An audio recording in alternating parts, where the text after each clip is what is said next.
passports? Check. And suntan lotion? Check. And a large inflatable unicorn? Check. Then I think we're ready. Hello, pandas. What are you up to? We're going to Australia to see our cousin on a plane. I don't really like planes. Can we walk instead? Come on, everyone, to the panda van. Good afternoon, this is your captain speaking. We are about to depart. Mr. Narrator, what should I do? I really don't like flying. Why don't you close your eyes and think about all the nice things you will do when you get to Australia? Yes, that's a great idea. Good afternoon, everyone. We are about to experience some minor turbulence. Nothing to worry about. Mr. Narrator, what's turbulence? It means things are about to get a little bit...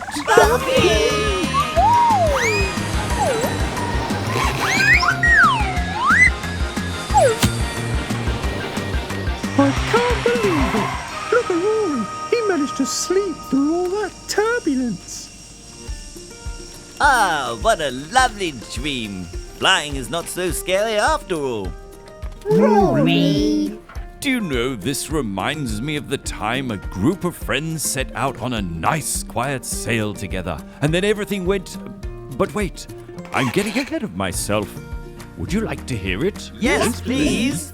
Why don't you get comfortable, and we can open the Bible together. Hello, my name is Gemma, and I am going to read you a story called The Captain of the Storm. The sun was going down. The air was warm and still. Let's go across the lake, Jesus said to his friends. Jesus had been helping people all day, and now he was tired. So they left the crowd at the shore and set out in a small fishing boat. Jesus climbed into the boat to take a nap. As soon as his head touched the pillow, he fell fast asleep. It was a beautiful evening. A gentle breeze rustled the sails. The friends were chatting happily as they headed out into the middle of the lake. Everything was perfect, just right for a nice, quiet sail. They were only about halfway across when, out of nowhere, whirling winds swept across the lake, fierce and strong like a hurricane. A blinding flash of lightning lit up the sky. Thunder roared right overhead.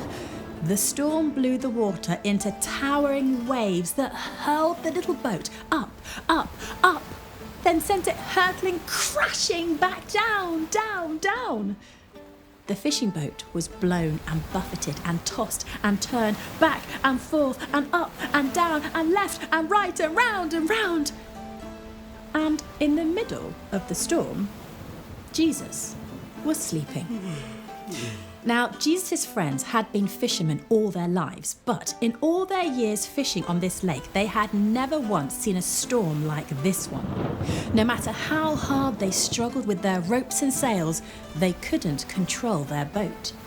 This storm was too big for them. But the storm wasn't too big for Jesus. "Help!" they screamed. "Wake up, quick, Jesus!" Jesus opened his eyes. "Rescue us! Save us!" they shrieked. "Don't you care?" I mean, of course Jesus cared. And this was the very reason he had come, to rescue them and to save them.